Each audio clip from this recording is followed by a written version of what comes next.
बहू और बुलेट। घर के बाहर फट फट फट की जोर से आवाज हुई। सीमा को लगा कि पटाखे फूट रहे हैं। वो डर के मारे घर से बाहर निकली। देखा तो सामने योगेश यानी कि पतिदेव एक बुलेट बाइक पर बैठे हैं। अरे डर गई क्या? बाइक लेकर आया हूँ तुम्हें घुमाने के लिए। सच में? मुझे लगा पटाखे फूट रहे हैं। अरे पटाखे भी फूटेंगे और मिठाई भी बटेगी। माँ को तो बुलाओ। माँ भी बाहर आ जाती है। अरे योगेश बेटा, इतनी जल्दी आ गया? और ये गाड़ी किसकी है? साहब की है? हाँ माँ, तुम्हारा बेटा साहब से कम है क्या? मेरी ही है। अरे बेटा, इतनी बड़ी गाड़ी ले ली, इससे तो तू घोड़ा ही ले लेता। महंगी पड़ी होगी ना?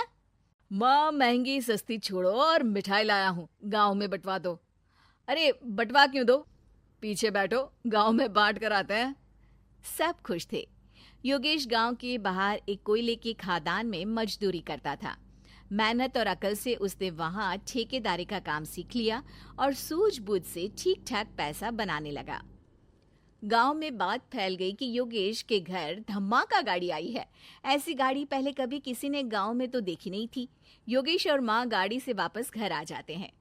बेटा, बाबूजी ऊपर से देख रहे होंगे और आशीर्वाद भी दे रहे होंगे तुझे।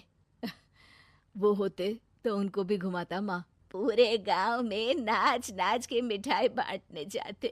जैसे मैंने नाच नाच के बांटी थी जब वो अपने लिए एक साइकिल लेकर आए थे। बस बस, बाबूजी दो बात भी सुनाते कि फटफट वाली फटपटी ले आया।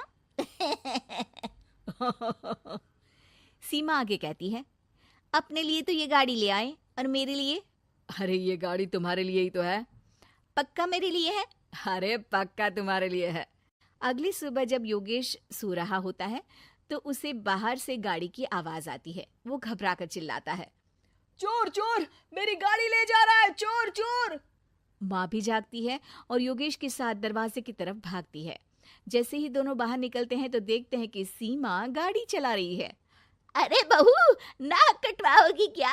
ये क्या कर रही हो? अरे गिर जाओगी, ये क्या कर रही हो तुम? सीमा गाड़ी को रोक कर कहती है, सारे गांव में घुमा लाई, कहीं नहीं गिरी। क्या? सारे गांव में घुमा लाई? अरे लोग क्या कहेंगे बहू? सोचा क्या एक बार? यही कहेंगे कि कितनी अच्छी गाड़ी है। अरे तुम्हारे बारे में। हाँ, कहेंगे ना कि देखो कितनी अच्छी गाड़ी पर बैठी है। बहू गाड़ी रखकर योगेश और सासू माँ के पास जाती है। तुमने कब गाड़ी चलाना सीखा?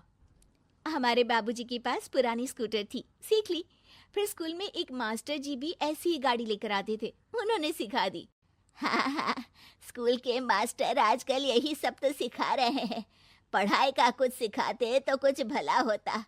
अरे बहू, अब गाड़ी मत चलाना। हमारे परिवार में कभी किसी औरत ने पीछे से आगे की सीट पे आने की हिम्मत नहीं की है।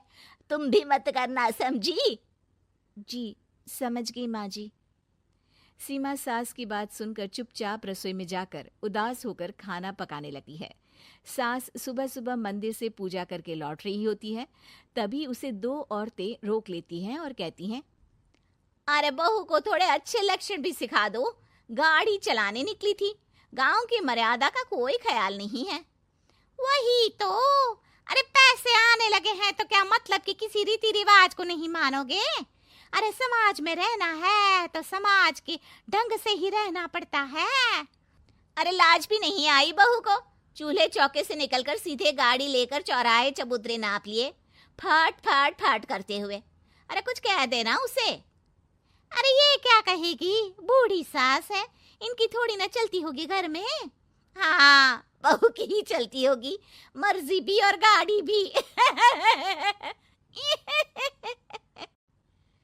सास सब सुनकर घर आती है और बहू को चिल्ला के बुलाती है, अरे नाक कटवा दी सबके सामने गाड़ी चलाकर। औरत जात गाड़ी नहीं चलाती। शहरों में तो 4 पहियों वाली गाड़ी भी चलाती हैं और हेलीकॉप्टर, हवाई जहाज भी। शहर में थोड़ी ना रहती हो मैडम साहिबा। आज के बाद गाड़ी से ही नहीं, यूं भी निकलना बंद तुम्हारा घर से। माँ सही कह रही है, कहीं भी जाना हो तो मुझे बता देना, मैं लेकर चलूंगा।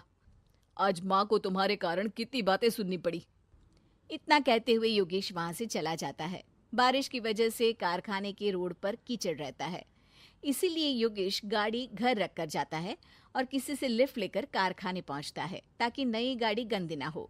लेकिन शाम को इतनी तेज बारिश होती है कि उसे वापस आने का कोई साधन ही नहीं मिलता। बारिश बढ़ती जाती है। रात के 11 बज जाते हैं। रास्ते में एक नदी का ब्रिज है। अगर उस पर पानी आ गया तो योगेश कारखाने में ही फंस जाएगा। पूरी रात भूखे प्यासे बितानी पड़ेगी। घना अंधेरा, बिजली की कड़कड़ाहट और तेज बारिश। राजेश डर भी रहा था, ठंड से कांप भी रहा था। तभी उसे रोड से आती हुई एक रोशनी दिखती है। वो देखता है कि उसके सामने एक बाइक आकर खड़ी हुई है। वो ऊपर वाले को धन्यवाद देकर उस बाइक वाले आदमी की तरफ बढ़ता है, पर पास जाकर देखता है तो भौचक्का रह जाता है। सीमा, तुम यहाँ इतनी बारिश में गाड़ी पर? पहले बैठो तो, नदी ब्रिज पे आ जाएगी तो जाना मुश्किल हो जाएगा। योगेश गाड़ी के पीछे बैठता है। सीमा गाड़ी चला रही है। मैंने तो तुमको पहचाना ही नहीं। गाड़ी की आवाज तो पहचानी होगी ना। अरे पर मुझे नहीं पता था कि तुम आओगी। अच्छा किया कि तुम आ गई। माँ नहीं आने दे रही थी, पर हमेशा पति पत्नी की रक्षा थोड़ी ना करेगा, पत्नी को भी तो करनी चाहिए। योगेश को सुबह अपने किए पर पछतावा होता है। उसकी आंख में आंसू आ गए जो बारिश की बूंदों में बह गए थे। उसके बाद सीमा को सास ने और योगेश ने खुशी खुशी समाज की सीमा लांघने की मंजूरी दे दी। अब वो जहां भी जाती फट फट फट गाड़ी पे ही जाती।